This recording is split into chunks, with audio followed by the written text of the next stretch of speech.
Salah satu warga pun dobrak itu pintu kamar. Dan di situ mereka kaget bukan main. Mereka nemuin si Dimas, anaknya Pak Ratno. Tapi dalam keadaan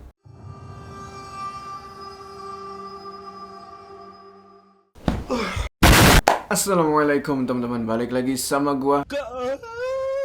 Apa kabar kalian semua? Semoga kalian semua yang menonton video ini diberikan kesehatan, dilancarkan rezeki dan selalu dimudahkan urusan-urusannya, dan selalu diberikan perlindungan dari yang lagi kembali lagi di House Horror, dimana di segmen ini gua akan menceritakan kisah-kisah horor kalian yang mungkin aja terjadi sama gua. Dan pada kali ini ada cerita dari teman kita, sebut aja namanya Lily, dimana pada tahun 2008 di desa tempat dia tinggal waktu itu ada sebuah kisah yang cukup bikin merinding.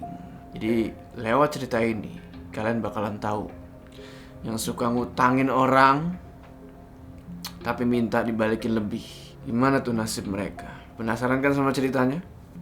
Tonton video ini terus. Udah, gak usah lama-lama lagi. Udah siap ya? Mode horor aktif.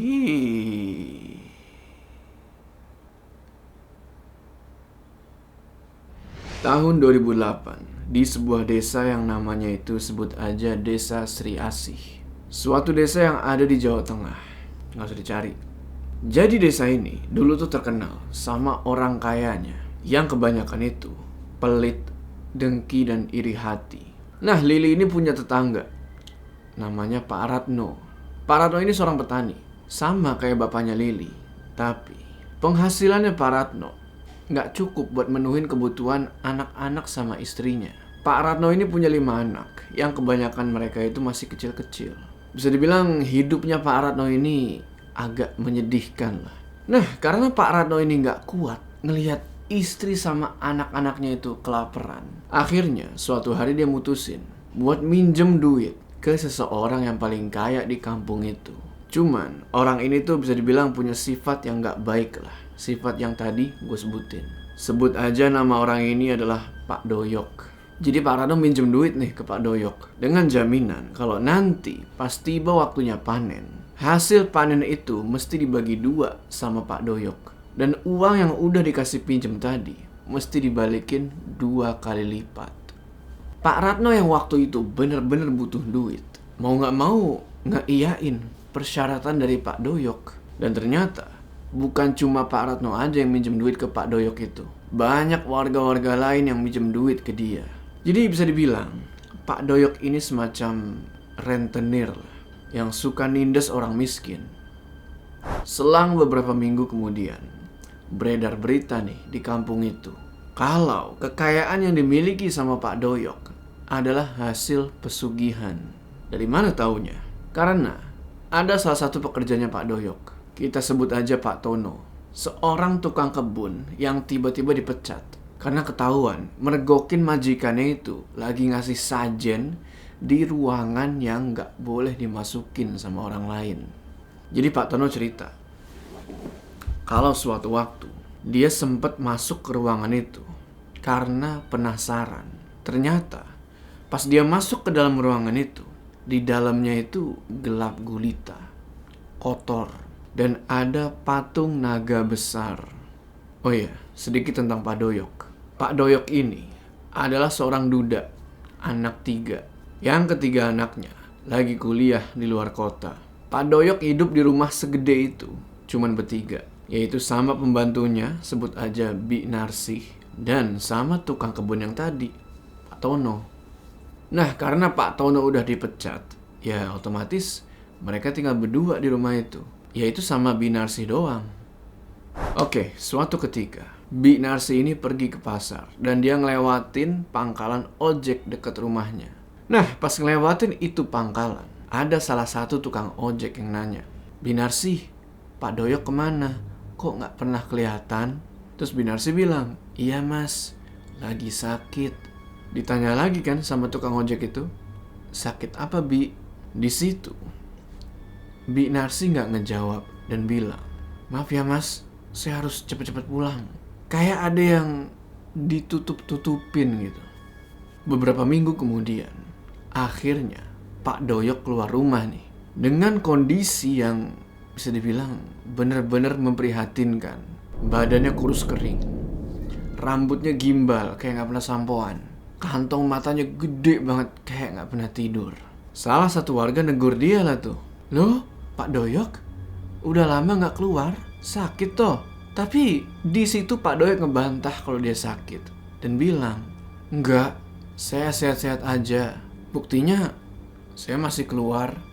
Para warga sebenarnya agak kasihan ngeliat Pak Doyok yang kayak gitu, karena emang dari pihak keluarganya Pak Doyok gak ada yang ngurusin dia kecuali Bi Narsih doang. Singkat cerita, tibalah nih hari dimana Pak Ratno panen dan beliau berencana buat pergi ke rumahnya Pak Doyok buat bayar utang. Nah, ketika beliau udah sampai di rumahnya Pak Doyok, ketok-ketok lah rumahnya itu kan. Tok tok tok tok tok. Assalamualaikum.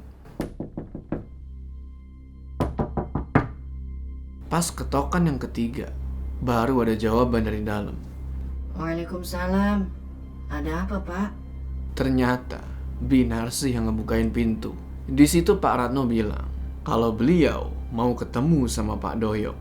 Tapi Bi Narsih kayak yang gak ngebolehin. Dia bilang kalau Pak Doyok ini lagi gak mau diganggu dulu dan nyuruh Pak Ratno buat datang lagi besok. Tapi Pak Ratno tetap kekeh pengen ketemu, karena kalau besok gak bisa, beliau mesti balik kerja. Pas lagi kayak gitu, tiba-tiba kret, ada suara pintu kebuka dari dalam. Pas dilihat, ternyata itu Pak Doyok keluar dari kamar dan disuruhlah Pak Ratno tuh buat masuk ke dalam. Di situ Pak Ratno bilang, "Ini Pak, alhamdulillah saya dapat rezeki. Saya mau ngembalin apa yang sudah saya pinjam. Semua yang kamu bawa itu baru bunganya saja."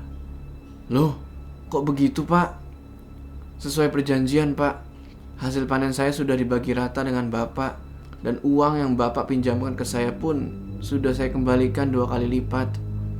Tapi semua yang kamu kasih belum cukup buat bayar semua hutang kamu. Kalau kamu mau, satu anak kamu taruh di rumah ini untuk bekerja denganku tanpa digaji. Hitung-hitung buat melunasi hutangmu itu." "Ya Allah Pak, saya ini orang miskin, orang gak punya. Cukup harga diri saya aja yang Bapak injak. Tapi jangan bawa-bawa anak saya. Karena itu, saya tahu kamu miskin. Makanya saya kasih keringanan. Bawa anakmu satu kemari, atau saya suruh orang buat hancurin rumah kamu." Setelah percakapan itu, Pak Ratno pun pulang dan beliau milih buat pasrah, karena dia sadar kalau dia gak bisa ngelawan orang terkaya di kampungnya. Akhirnya beliau dengan berat hati ngasih tahu ke anaknya yang pertama, sebut aja namanya Dimas, yang udah berumur 25 tahun, buat kerja di rumahnya Pak Doyok. Awalnya Dimas nolak, tapi ngelihat bapaknya yang udah nangis-nangis, akhirnya Dimas pun dengan terpaksa ngeiyain. Dan besoknya Dimas pun mulai kerja di rumahnya Pak Doyok. 1-2 minggu Dimas kerja di rumahnya Pak Doyok itu, ya masih normal-normal aja, kayak biasa. Tapi di minggu ketiga, Dimas ini berubah. Dia jadi kayak yang pendiam dan tertutup. Sampai di minggu keempat, gak kayak biasanya nih. Abis kerja dari rumahnya Pak Doyok, Dimas gak pulang ke rumah. Dia tinggal di rumah Pak Doyok itu. Kira-kira 2 bulan kemudian, Dimas akhirnya pulang dan kelihatannya sih dia normal-normal aja. Cuman pas besoknya mau berangkat lagi ke rumahnya Pak Doyok, mau kerja kan, Dimas ini bilang sesuatu yang cukup merinding ke bapaknya. "Pak, aku pamit ya. Bapak jangan pikirin aku. Aku rela korbankan apapun. Yang penting kalian bahagia." Ngedenger itu, Pak Ratno cuma bisa nangis dan nyalahin dirinya sendiri. 1 minggu setelah Dimas pergi lagi ke rumahnya Pak Doyok itu, hampir setiap malam Pak Ratno ini dimimpiin tentang anaknya itu. Jadi di dalam mimpi itu, si Dimas ini minta-minta tolong. "Pak, Bapak, tolong aku Pak. Mimpi buruk itu berlangsung selama 2 minggu. Sampai akhirnya Pak Ratno nggak tahan dan mutusin buat ngejemput Dimas pulang. Nah, dalam perjalanan menuju ke rumahnya Pak Doyok, Pak Ratno ini ngerasa kalau kayak ada sesuatu yang mengganjal. Feelingnya tuh nggak enak gitu loh. Singkat cerita, sampailah beliau nih di rumahnya Pak Doyok. Dan ternyata Pak Doyoknya nggak ada. Cuman ada Bi Narsi doang. Dan yang lebih anehnya lagi, Dimasnya kok nggak ada. Karena Bi Narsi nggak mau kasih tahu di mana Dimas, akhirnya Pak Ratno pun mutusin buat ngasih tahu warga-warga yang lain, dan mereka semua pun geledah rumahnya Pak Doyok yang gede banget. Dan di rumah itu mereka nemuin ada satu ruangan, yaitu ruangan yang cukup mencurigakan. Apa itu ruangan yang waktu itu Pak Tono ceritain? Salah satu warga pun dobrak itu pintu kamar, dan di situ mereka kaget bukan main. Mereka nemuin si Dimas, anaknya Pak Ratno, tapi dalam keadaan udah gak utuh lagi, tewas mengenaskan. Mereka pun nanya ke Bi Narsi, dan karena Bi Narsi udah ke pojok, beliau mau gak mau cerita lah kalau Dimas sebenarnya udah jadi korban pesugihannya Pak Doyok. Kata Bi Narsi lagi, padahal sebenarnya yang jadi sasaran awal itu adalah Pak Tono. Tapi karena Pak Tono udah tahu duluan, makanya gak jadi. Di situ Pak Ratno nangis histeris sampai dia gak sadarin diri. 3 hari Pak Doyok gak pulang ke rumah, gak tahu dia kemana. Tapi di hari yang keempat, yang ditunggu-tunggu akhirnya datang juga. Kedatangan Pak Doyok disambut sama Pak Tono. Di situ Pak Tono bilang, nyawa dibalas nyawa, darah dibalas darah. Warga desa gak ada yang ngelakuin perlawanan ke Pak Doyok secara fisik, tapi mereka ngelawan dia pakai perantara dukun juga. Jadi pikir mereka, kalau lewat dukun mungkin mereka bisa melemahkan Pak Doyok. Ini gue gak nyaranin siapapun pergi ke dukun ya. Pak Ratno sengaja gak ngelaporin kejadian itu ke pihak kepolisian, karena alasannya beliau adalah orang susah, dan beliau lebih mentingin kalau anaknya ini didoain aja. Pak Tono dengan usaha kerasnya akhirnya dia bisa ngedatengin dukun yang dipakai sama Pak Doyok. Pak Tono nyuruh dukun itu buat ngancurin hidupnya Pak Doyok, dan gimana pun caranya bikin Pak Doyok ini miskin. Akhirnya gak tahu gimana caranya tercapailah nih kesepakatan antara Pak Tono sama dukun itu. Pak Tono ditugasin buat nancepin benda-benda atau bisa dibilang buhul di halaman rumahnya Pak Doyok dan ngawasin kesehariannya Pak Doyok. Setelah itu semua udah dilakuin, 1 minggu kemudian kedengeran kabar kalau Pak Doyok ini jatuh sakit. Badannya yang tadi kurus sekarang jadi makin kurus, udah kayak tengkorak hidup.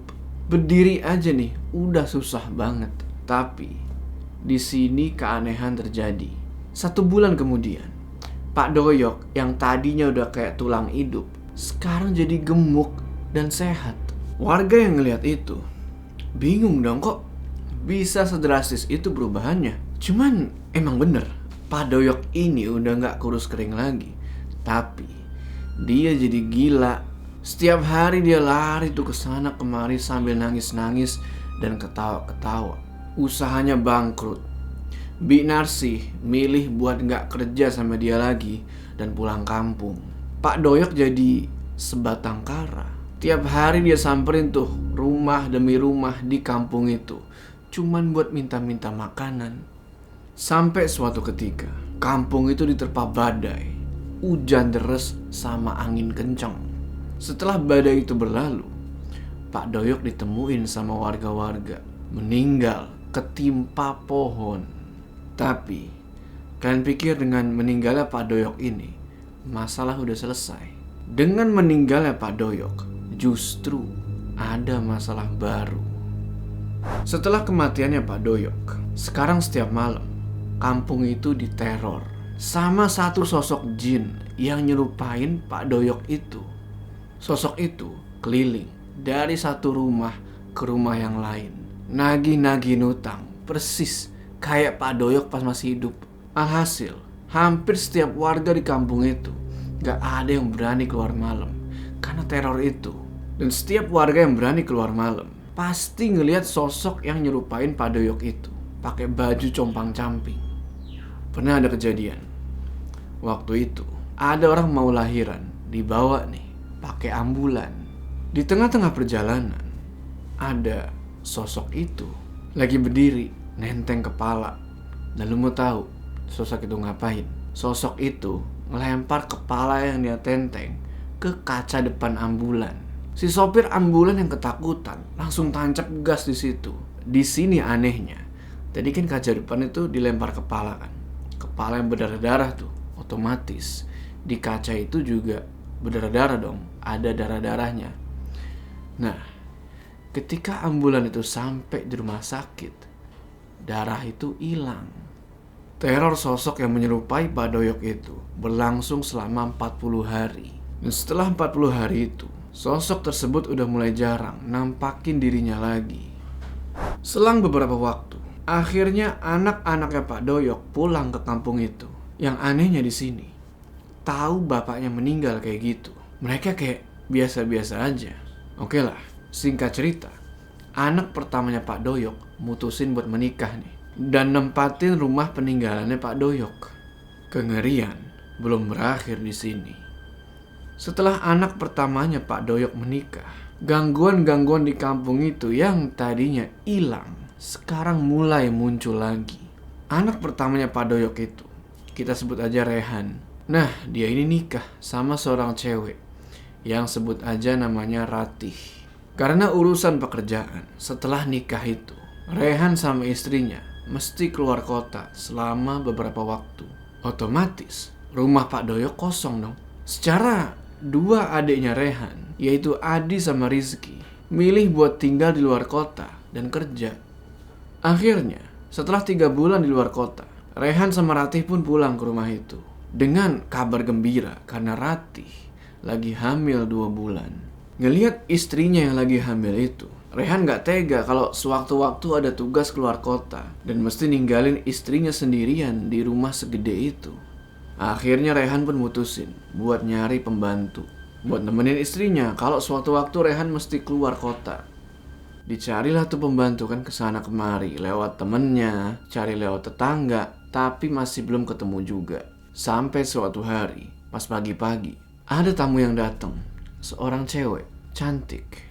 Dari penampilannya sih kayak gadis desa biasa. Cewek ini ngenalin dirinya dengan nama Sekar. Yang gak disangka-sangka sama Rehan dan istrinya, Sekar ini datang ke rumah itu buat ngelamar pekerjaan sebagai pembantu. Rehan sama istrinya seneng dong, akhirnya dapat pembantu juga. Gak pakai pikir panjang, mereka terimalah tuh Sekar kan, dan nyuruh dia buat balik lagi besok dan mulai kerja. Pulanglah tuh Sekar kan. Nah, setelah Sekar pulang ini, gak tahu kenapa perasaannya Ratih jadi gak enak. Dia bilang lah tuh ke suaminya kalau dia ada firasat gak enak tentang wanita itu. Tapi di situ suaminya berusaha buat nenangin dan bilang kalau udah gak usah mikir yang aneh-aneh. Ratih yang luluh cuman bisa ngangguk dan nurutin apa kata suaminya. Besok harinya Sekar datang dan udah ngebawa barang-barang pribadinya. Hari itu Sekar udah mulai kerja dan bisa dibilang dia ini kerja dengan baik. Ratih yang awalnya ada perasaan gak enak sama Sekar, sekarang mulai agak lega. Hari-hari pun jalan normal tuh kayak biasa. Sampai di minggu kedua Sekar kerja, Ratih mulai ngeliat kalau ada yang gak biasa sama wanita itu. Mukanya kok kelihatan muram dan cemas. Awalnya Ratih tanyain kan tuh ke Sekar, kenapa? Ada apa? Kalau ada apa-apa itu ngomong aja. Akhirnya Sekar pun bilang kalau ada sesuatu di dalam rumah itu yang bikin dia ketakutan. Ratih bingung lah di situ kan. Maksudnya apa? Sekar bilang lagi kalau sebenarnya semenjak pertama kali nginjekin kaki di rumahnya Pak Doyok itu, dia selalu ngerasain sesuatu yang janggal. Setiap kali dia tidur pas malam, dia selalu mimpi kalau dia dibawa ke ruangan kosong yang ada di rumah itu. Dan di dalam ruangan kosong itu, Sekar ngelihat sosok anak muda yang dimana anggota tubuh anak muda itu nggak utuh. Nggak cuma itu, sosok anak muda tersebut nenteng kepalanya sendiri dan selalu dilempar ke arah Sekar. Sekar terus mimpi kayak gitu hampir setiap malam. Ratih pun mutusin buat nyeritain kejadian yang dialami sama Sekar itu ke suaminya. Pas si Rehan pulang kerja, diceritain lah tuh semua. Awalnya sih Rehan cuma diem aja, gak ngerespon apa-apa. Tapi istrinya terus ngedesek dan pada akhirnya Rehan cerita kalau kemungkinan sosok yang dilihat sama Sekar di dalam mimpinya itu adalah sosok anak muda yang dulunya pernah kerja sama Pak Doyok sewaktu beliau masih hidup. Ingat gak siapa? Anak muda yang meninggal secara tragis dan sampai sekarang belum tahu apa penyebab sebenarnya anak itu meninggal. Suatu malam kedengeran suara teriak-teriak dari kamarnya Sekar. Rehan sama Ratih yang ngedenger itu langsung buru-buru pergi ke kamarnya Sekar. Dan begitu mereka masuk ke kamarnya, mereka ngelihat kalau di dalam kamar itu udah berceceran darah di mana-mana. Dan Sekar udah nangis-nangis histeris. Rehan sama Ratih yang kebingungan cuma bisa nenangin Sekar di situ. Besoknya, pas Sekar udah agak tenangan, baru dia cerita kalau semalam pas lagi tidur itu dia dimimpiin. Kali ini dia dipaksa masuk ke dalam ruangan belakang, ruangan yang gak boleh dimasukin itu, dan dia diseret sama dua makhluk besar. Pas Sekar udah di dalam kamar itu, dia ngeliat kalau di situ ada jasadnya Rehan yang udah terbujur kaku, gak ada kepalanya. Karena udah gak tahan lagi sama gangguan-gangguan di rumah itu, akhirnya Sekar mutusin buat berhenti kerja. Ratih sama Rehan ya gak bisa berbuat apa-apa buat nahan Sekar, karena kasihan juga dia kan sampai digangguin kayak gitu. Sekarang tinggallah mereka berdua di rumah segede itu. Ketika Rehan kerja, otomatis Ratih jadi sendirian dong. Nah, pas lagi sendirian ini, Ratih jadi agak tergoda dan penasaran sama isi dari ruangan itu. Tapi karena takut kenapa-napa, akhirnya gak jadi tuh dia buka. Cuman semakin dia tahan keinginan buat masuk ke ruangan itu, dia jadi makin penasaran. Sampai suatu hari, pas suaminya lagi kerja, akhirnya dia ngeberaniin diri juga buat ngebuka pintu kamar itu. Dan pas dia buka, dia kaget bukan main. Di dalam ruangan yang gelap itu ada patung naga yang dari mulutnya itu keluar kayak semacam air. Ratih deketin lah kan patung itu, deketin. Ternyata air yang keluar dari mulut naga itu berubah jadi darah. Gak cuma itu, pas Ratih balik badan mau keluar dari ruangan itu, di belakang dia udah ada dua sosok gede hitam yang nyeret dan neken perutnya Ratih. Di situ dia pingsan seketika. Ingat kan kalau Ratih lagi hamil dan apa yang terjadi kalau perutnya diteken kayak gitu. Pas Rehan pulang, dia panggil-panggil lah tuh istrinya kan, tapi gak ada jawaban. Dia cari dari kamar ke kamar, tetap gak dia temuin istrinya itu. Tapi dia sadar kalau ada satu kamar yang belum dia cek.